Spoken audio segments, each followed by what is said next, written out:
You are now listening to Digital Suplex Radio.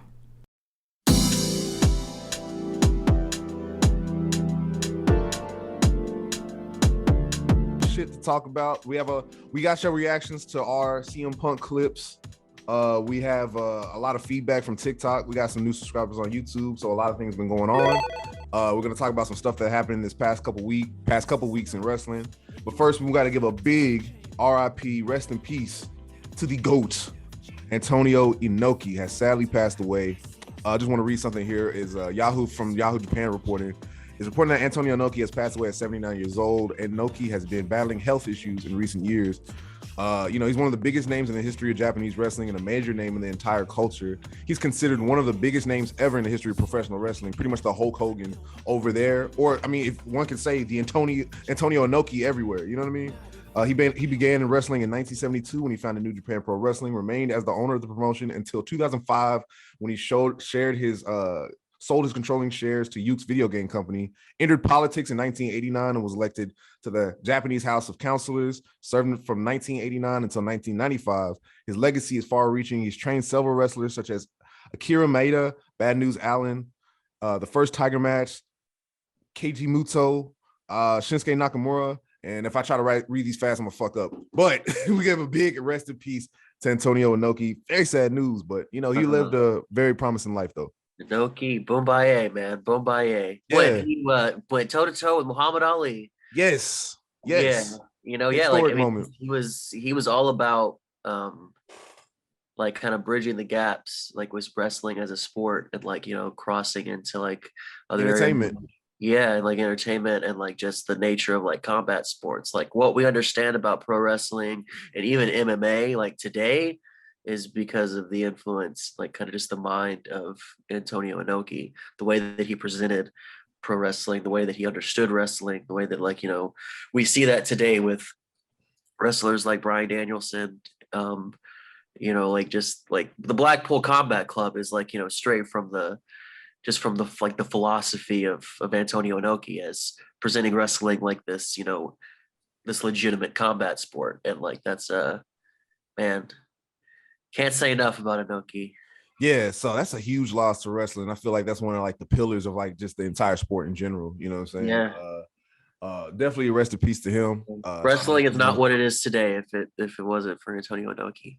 Yeah, man, just combining everything, wrestling, entertainment, the spectacle, making it a big deal around the world. So that's pretty dope that he has that big ass imprint on the sport we love, So yeah, that's pretty dope. Well, I just want to say rest in peace to Inoki. But we got a lot of stuff going on too in like AEW, the fallout from the CM Punk stuff. I guess people still talking about that shit. A little bit. I think most sane people have kind of moved on, but yeah. I want to double back though about calling them toxic. I want to double back about calling them toxic because I want to make some amendments there. Yeah, because we had some comments. We actually have feedback. We had some comments that were like, well, actually, he's not really toxic. You think about it, so-and-so did this too. I'm like, you know what? That makes sense. Well, he was just in a place where he was very frustrated. He was tired. Probably shouldn't interview him. Probably let him take a shower after he fucking, gets done with a match. And what happened. I think it was out of frustration, and who knows what goes on behind the scenes. But as far as being toxic, man, maybe he was just telling his truth, man. That's all I pretty much have to say about that. I probably shouldn't have called him if he's toxic. wrong, and if he's wrong about some factual things, that's that's a whole other thing. But in terms of I think it's easy when you have when you grow up and you're kind of shaped by your understanding of wrestling is very much shaped by the WWE and the Vince McMahon philosophy, and that's kind of influences how you see things. You might see a guy like CM Punk who is very vocal about his problems with the places he works, and you might think of that as toxic and ungrateful. But I mean, if you come down to it, the workers, the people who do the damn job, they should be just as much of an integral part of the power structure of that company in terms of the fact that their work is what keeps this company moving. Right. They got fucking problems with people who call themselves the boss. They're gonna say it. And I know it's it seems kind of uncomfortable, but I mean, it's wrestling. This is wrestling. If this is if you saw the CM Punk stuff and like you were just kind of like you just kind of broke and we're just like, what? It's like, my friend, like this is the history of wrestling, baby. It's a nasty sport. It is, man. And you will talk about the nasty sport. Real quick, this is a huge fucking detour than what we're probably gonna talk about later. Yeah. Go. But man. you know, AEW, one thing I gotta give them props for is bringing in like the rappers. AEW's bringing in a lot of rappers. Yeah. And you know, one thing that frustrates me about this is that, you know, you get the fucking white fans that's like, who's DJ Woo Kid? Who's Treat? Yeah. Bro, how are you going to explain this to the casual fans? Yeah, it's just like, yeah. So I think Tony Khan's doing a good thing by bringing in like rappers. Action Bronson had his debut. He did his thing, you know. So what do you think about all the rappers coming in, Shane? Do you think it's a good move, like a PR move? Oh yeah, it's so perfect because I mean, you've seen like over AEW's history, like people like West Side Gun, Lil Uzi Vert, Kevin Gates, they've been like at shows. Yeah. And like, you know, they'll see them. And like, I mean, it's no secret that throughout the history of hip hop, like, I mean, a lot of that ethos and a lot of like the themes of songs, like you can find parallels to the world of pro wrestling. Right. You know, rappers reference wrestlers in their songs all the time. Mhm. Like if I, listen to like Denzel Curry and stuff, like he talks about wrestling a lot. Yeah. And I know West Side Gun, that's a huge thing for him. Like I don't really listen to West Side Gun, but people like him, and I've heard that like a lot of his music like is, you know, straight from like, you know, referencing pro wrestlers and wrestling history and stuff like that. And it's a natural intersection, I think. Like just to be a wrestler, to be a rapper, like you're kind of presenting a lot of similar things with the sort of like the bravado and like, you know, the very elevated like sense of yourself, and like, you know, that sort of like machismo too and stuff like that with rappers and in wrestlers. Like I don't know, to do both of those things, there's a lot of like similar mentalities you got to have. Mhm. And I think, and rappers and wrestlers know that, which is why they fucking talked about it all the time, but within their respective fields. Yeah. And of course it makes sense that you make that a part of the show and make that a part, like acknowledge and celebrate the fact that that culture and that way of that art form and that way of like thinking and that way of life is reflected in, you know, in your show, because they see your show and they think that fits perfect in my world. Why not fucking do the same thing on, you know, the other side?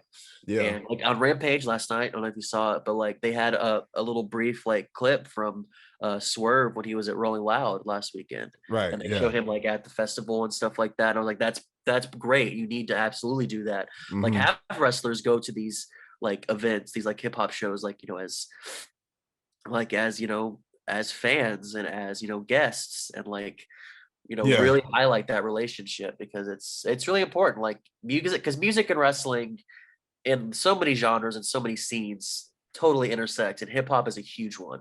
And Tony Khan is smart for listening to not only the wrestlers that have been pushing him to do it, but also like just like seeing the reaction and stuff from fans. And if you're a fan that is like always bitching and moaning about, you know, I'm normal and don't know what this is, like go fuck yourself. Yeah, I hate that. I do want to touch on, is this cool to see that crossover, because let's say this, hip hop is universal, right? Everybody loves hip hop, no matter what culture, what race you are. It is cool. Hip hop has always been cool. I don't understand the words. No, shut up. Hip hop has always been cool. It's always been cool. Yeah. So now when you have like a mainstream, let's be honest, mainstream company like AEW getting involved in hip hop culture, which is pretty cool. I like it. You got Daniel Garcia going out Rolling Loud, Swerve, like you said, and Rolling Loud. You had Action Bronson making his wrestling debut. You go on his Instagram and people are like, whoa, what is this? Whoa, this is cool. And you get that crossover because hip hop is just such a big influence, not only on culture, but on wrestling, like you said. So, bro, if you get somebody that's actually like a legit fan, like Action Bronson, which I think is pretty cool, or West Side Gun, who's a huge fan, and you show that it's cool to like wrestling, because I feel like wrestling kind of hit a wall where it's like, what is this lame ass shit you watching? Because remember, Randy Orton was spitting up black spit. Like, that shit's lame. So when you actually get like cool people that influence the culture like that to endorse like your product, especially like AEW, WWE tried and shit, but like AEW is really kind of like has that genuine kind of rappers and stuff getting on board. It's like a genuine kind of mutual respect between. It's because it's a good atmosphere to it. Like it doesn't. It's not a good atmosphere in WWE just because it's so sanitized over there. But because AEW kind of embraces, some of the more gritty elements of wrestling and culture, and like they'll be a little more explicit in some of the things they do. Like it really makes sense for rappers to really get in there and like really show their stuff. Mm-hmm. So yeah, so we could talk on AEW a little bit. We might as well just call this bitch Digital Suplex AEW, because even though I like both companies, but it's like AEW is just more exciting. Like they have more exciting stuff going on. Yeah, like for all their faults, I say this a lot. Like for all their faults, there are many of them, and I will always critique whatever company if I think they're doing some bullshit. Mm-hmm. But like at the end of the day, like week to week, they're trying to do something, they're really trying to like create this unique identity, and it's very exciting to watch even when they fail, like just to kind of see them work that shit out. It's really entertaining to see. Yeah. So there's a couple things we can get into, but I know, do you want to save your Sean Ross Sapp rant for the main event, or do you want to get into it now? What you talking about? I think I should just get this out of the way, because shit, at the end of the day, like here we go. There are much bigger things we should be doing with our time in this wonderful space that you've crafted for us, man. I appreciate it. So Malakai Black, by the way, was not released. It's just taking some time off. Mm-hmm. Whatever issues were behind the scenes that he was having, like they were worked out. And he went on ahead and he had to do a whole Instagram live. Out of character. He was doing the eye thing for so long, and he had to come out of character. Absolutely. How the illusion's been shattered, God damn it. Yeah, man. But no, like he had to call out the fact, because this is what I fucking hate about wrestling journalists, is like as journalists, they don't think about like, you can't, like they'll get on Twitter and they'll be like, oh boy, do I got a scoop for you guys. Yeah. And like they'll sit on that and they'll like tease that and they'll talk about like, ooh, I got some. If they would be like, they would be immediately fired from any actual news company or any actual field of journalism that reports like hard actual news. Mm-hmm. They would not be respected in any regard, and nor should they be, because like they give themselves way too much credit when they call themselves reporters. Not every single person out there, but like the very specific, the big ones that are kind of dominated like the landscape of wrestling media and like cultural, wrestling criticism. Like that's important. You have to address that. And like Sean Ross Sapp, he was sure, because of his sources, that he had good word that Malakai Black had asked for his release, and that he was going to be released. And once it was called out as like, no, that's not true, he was like, well, I have the receipts if Malakai wants to talk to me about people like in the company saying this motherfucker still had the audacity to defend his bullshit. Unbelievable. And the reason I wanted to get this out of the way now is because there's a lot of really cool stuff to talk about, and this just puts me in a bad mood. Right. But like, wrestling journalists, reporters need to fucking do better. Yeah. They need to fucking understand when they're just looking like a bunch of clowns. And they're no better than like just gossip columnists and just people who like to stir shit. They're not journalists, they're not reporters, and I don't respect them as such. They're just people that know some people in a company. And like occasionally they'll say something that might be kind of true, and they'll go on this and like, I got a scoop, guys, and they'll focus on that shit. They'll hyper fixate on that shit, and they'll like treat it like the biggest fucking deal in the world. But if you ask them why they haven't addressed the current conditions within the WWE, and like the fact that Triple H and Stephanie McMahon both were in positions of authority and knew about the Vince McMahon assault scandals and the hush money scandals, and don't ask them about it because, well, they'll never let us talk to wrestlers again if we ask them. It's like, then just admit what you are, because that's bullshit. That's bullshit. You're supposed to report on the industry, and that's an important aspect of the industry. And you can't, and no amount of like, well, Triple H is part of creative now is gonna change the reality of what that shit is. But when it comes to like, other people's like, careers and like their contracts and their current situations, they will sit there and tear that shit apart, rip into it, and try to get every little fact that they can. They have no problem doing that, seeing who's mad at who in the company. But you push them to like, to ask about the working conditions of like the biggest wrestling company in the world run by like, these billionaire Republicans and being like, well, we can't ask them that because they'll never let us talk to them. Then you're not a reporter. You're just a fanboy. Right. That's all you are. And that's all I really have to say about it. I understand if you want to give that place your $5. I don't know what the rules are with calling out names of places, but if you want to give them $5 a month, that's your deal. I don't like judge you necessarily for that, but just be aware of what it is you're consuming, and don't let them trick you into thinking that they're news, because that's not news. That is not news. So I take it you're not subscribed to the Fightful newsletter every Sunday, every week. I don't get those, story up for subscribers only kind of things. Okay, yeah, just I'm not. And see, that's why I like us, Darian, because we just look at what's going on, and we just talk it out. We just talk it out. We chop it up. That's all we do. We just talk. We give our little thoughts respectfully.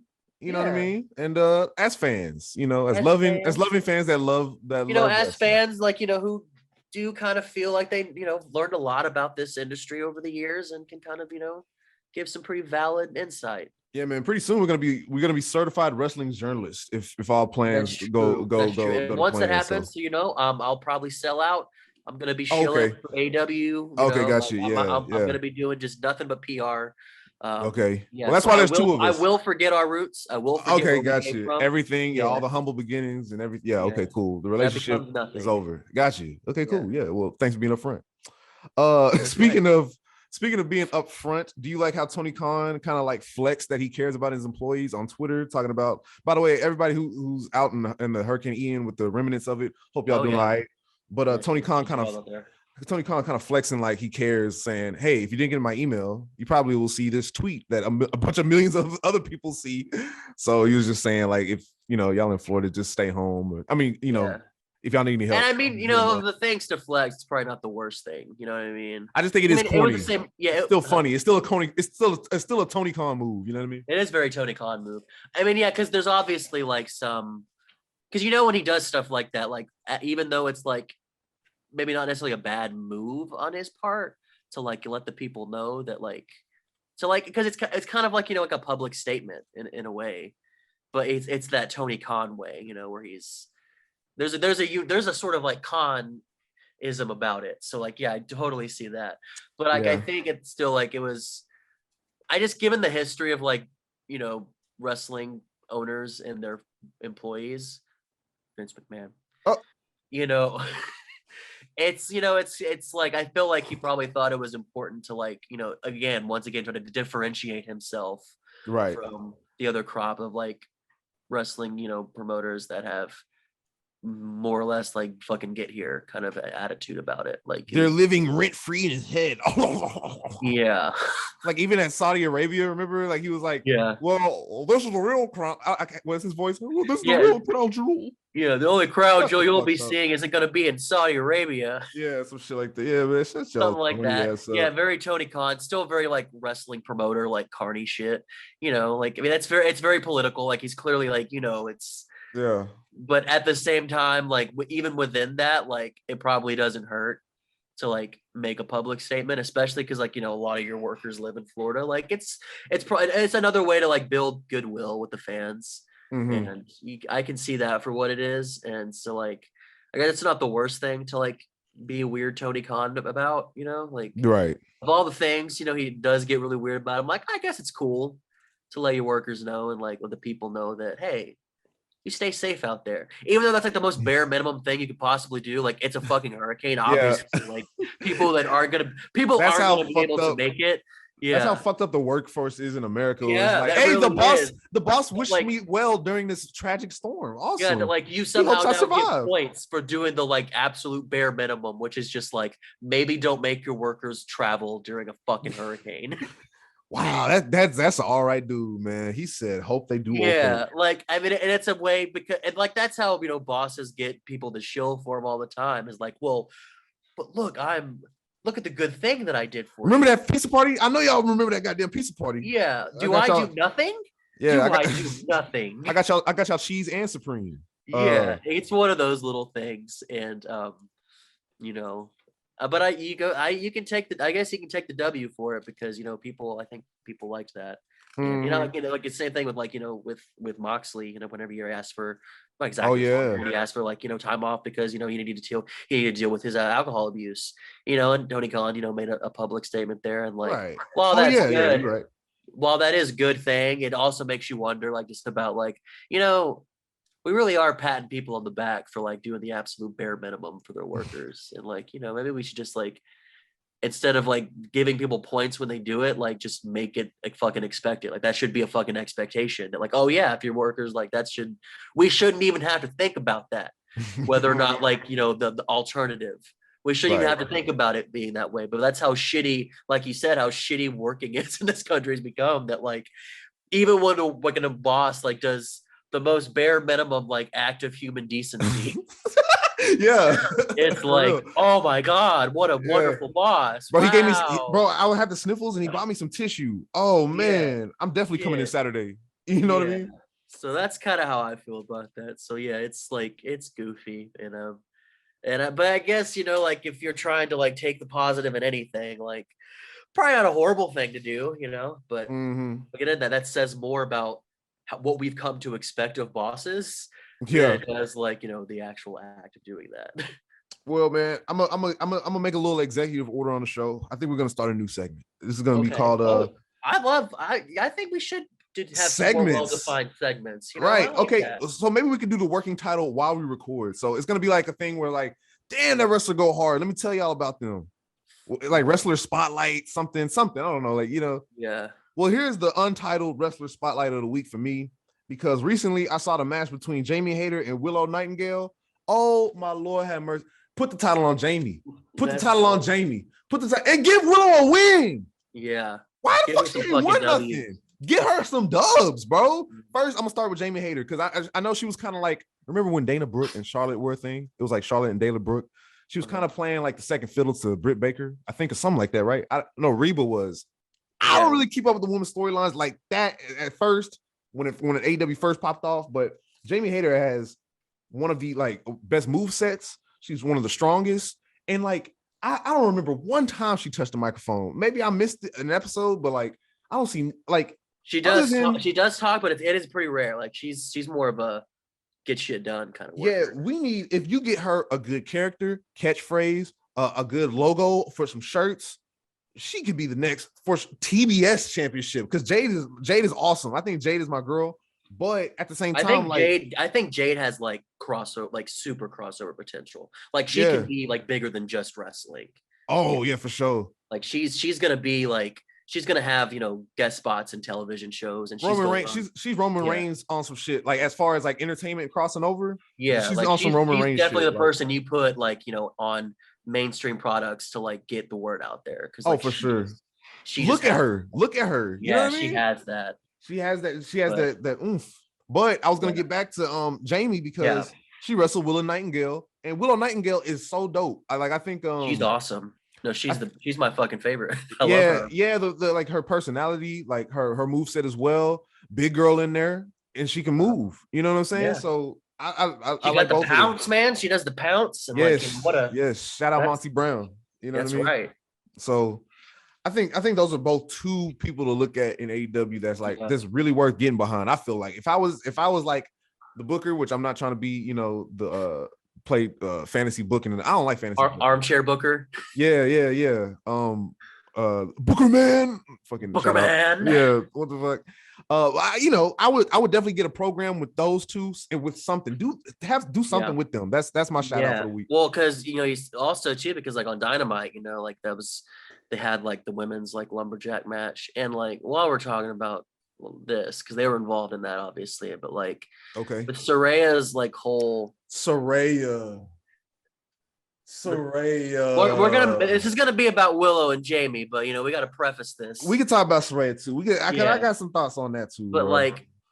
there's a lot of other thoughts. But in this specific instance, when she was talking about how, I'm going to bring change, and I was the revolution over there. I'm the revolution over here, and it's like we got to stop with that. We got to stop with this trying to create these little different movements within women's wrestling, because if we do that, then we're never going to break the barrier of just considering it wrestling. It's always just going to be women's wrestling. The longer you try to keep making it these little stories about breaking the glass ceiling, and it's I feel like we got to get past that shit. Maybe I have shit. Yeah, maybe we don't need another fucking revolution. Maybe we just need them to treat the women like fucking wrestlers. Got what give you're them saying. time, give them more matches, get behind it, instead of always fucking trying to make it this little separate entity that's but making it a good thing that it's a separate entity. And it's I feel like we're trying to dismantle those gender divisions and the way we perceive wrestling. And she wants to come in and try to rehash that 2010s women's revolution, which every other fucking wrestling company in the world was way ahead of the fucking WWE. Was doing it. Yeah. They were doing that in ROH really good. Yeah. ROH, and even in Japan, in the 90s, women's wrestling was in many ways bigger than men's wrestling, because they were their own, they were stars. They were just stars. It wasn't I just recently started watching AJPW, bro, because I found those clips of Reggie Bennett. Everybody in there goes hard, but we might have so many stars at one time too in the same place. They had so many world champions just there in that brief in that 10-year window. And anyways, so women's wrestling's always been the shit.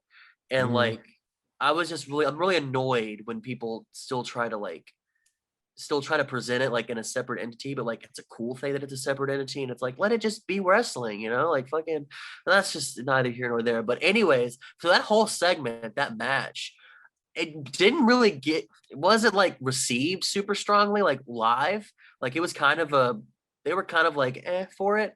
But whenever Willow and Jamie collided, the fucking roof blew up. Everyone was fucking, that's what we want. That's it. That's it right there. And they just started beating the shit, and then Jamie just sprinted off, and the crowd was that was the loudest the crowd was. That's hype.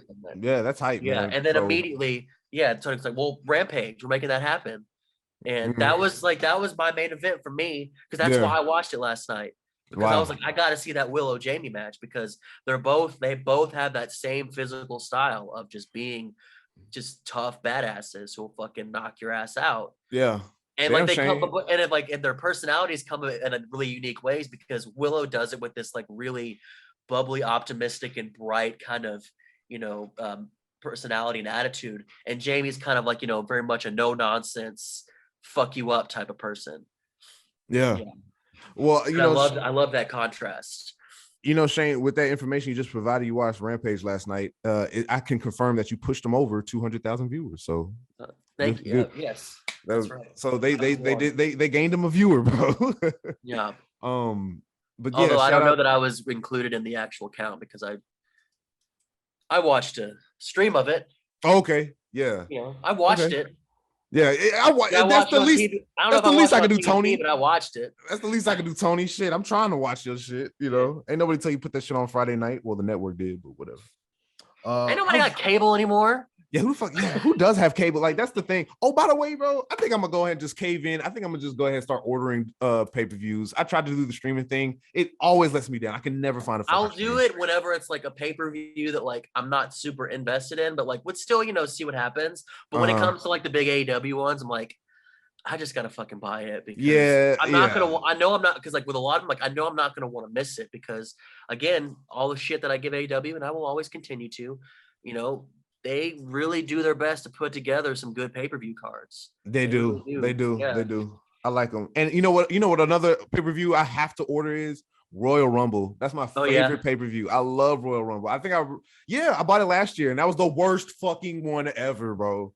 You should watch it you should just get Peacock then. The cock. I should get the It's only $5 and you get all the live pay-per-views. Really, Peacock. Oh yeah, I get. Yeah, it's I like don't know. you I could like just sign up for it. You could like during a pay-per-view and then just watch it and then That's true. cancel the subscription. Oh yeah. That's what I meant. Yeah. I think I had Peacock last year. Like I did like a trial, but like I hate that they got rid of the network though. The network had everything just laid out perfectly year by year. Like they were on it with the network, but Content-wise, yeah, their interface kind of sucked though. yeah, the interface. I hated navigating through the WWE network. Okay. Shit was annoying a lot of times. But You can type in what maybe you don't look at. Maybe you're not really paying attention to all that. You're just going to Leo. But I don't know. Yeah, I'm just like boom. I'm just like Heatwave 99. Boom, and what do I got to do to get to that match? I'm gonna do it. I don't give a shit what's in my way. Like I'm gonna get there. Man, I guess I'll just next time. I guess I'll just get the cock. The cock, man. PWI. Well, I'm just writing notes and shit. By the way, what do you feel like PWI and WrestleVotes? I think those are pretty reputable journalistic things. I don't know. They are. And us. Yeah, and us. The only two really is PWI and us. I don't know what else. Busted Open Radio. That's like Bully Ray and shit, right? Yeah. Yeah.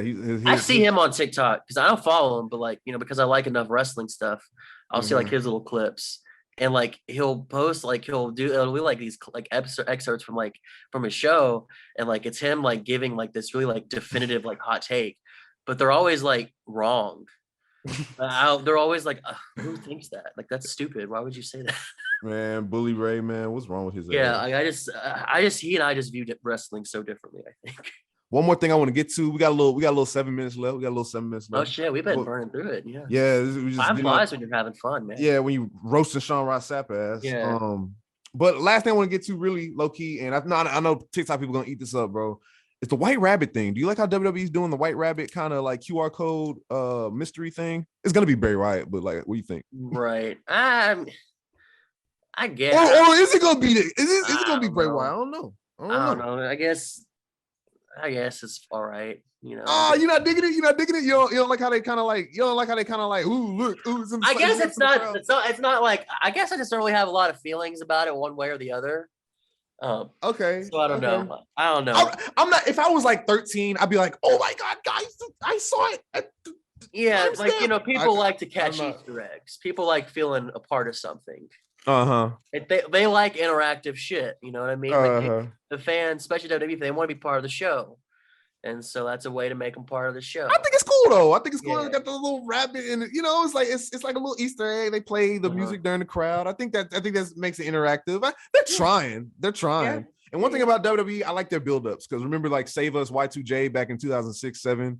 Because they got the fucking money to give us that cool shit too. Because I love like back in there, I love a good WWE promo package because I mean like they got the most money in the damn game. You better be giving me some high quality shit. Yeah. And I think they do that in terms. I mean, it's through the WWE lens, but like they always do good like entertaining like interactive content like that. I guess. Yeah. So we'll see if Bray Wyatt returns. I think this might be a Bray Wyatt return. If it's not, then who the hell could it be? That's true. Who else? Like what the? Who else? Who else would they give that kind of concept to? People were saying Karrion Kross because like he something about Lucha Underground or something. I forgot. He's already back. Yeah, I know, but they were still saying it was him. I'm like, come on, y'all. That's just a waste of time. I think they gave him, or it could. They're saying, or it could be Mustafa Ali. Which is like at this point, dude, like I don't know what you want from me, bro. Like I don't know.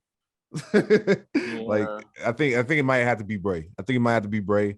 This is a cool way to bring him back if it is. I'm glad I like Bray Wyatt. They were like looking at like the numbers that were flashed and like they were like connecting them to like the longitude and latitude. Lord have mercy. Towns that Bray Wyatt has like wrestled in or something like that. Y'all got too much time, boy. Yeah, I mean that's. But thanks for figuring it out for me because I'm glad like that's why I'm glad wrestling social media. Yeah, I'm glad some of those nerds do exist because they're gonna know some shit that like I wouldn't mind knowing, but like I'm not gonna go out of my way to find out. That is a lot. But if you do it, I mean, it's like Quizlet in college when like. Mm-hmm.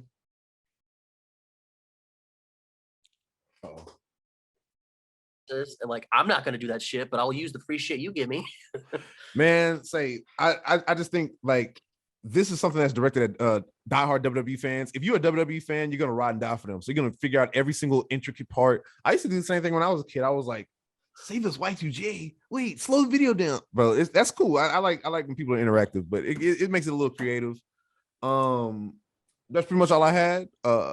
Shane, you got any kind of like little thoughts, anything, last minute thoughts? Oh man, put me on the spot like this. Um, I did watch some Inoki matches last night. Oh, nice. Yeah, I Yeah. watched some good ones. There's a lot of them that are for free right now on New Japan World. So if you want to Good. go watch some classic Inoki and see what all the hubbub's about, you can do that. Right. I loved his match with Great Muta in Mhm. '94. He did this thing called the Final Countdown, which was like just kind of like a series of matches like leading up to his retirement. Mhm. And he did one with the Great Muta, and this shit was wild. Wow. Because Antonio Inoki was like that very much like pure fighter, like fighting spirit, no nonsense. Like I'm an athlete, I'm a Mhm. professional. Like I'm like I'm here to fight.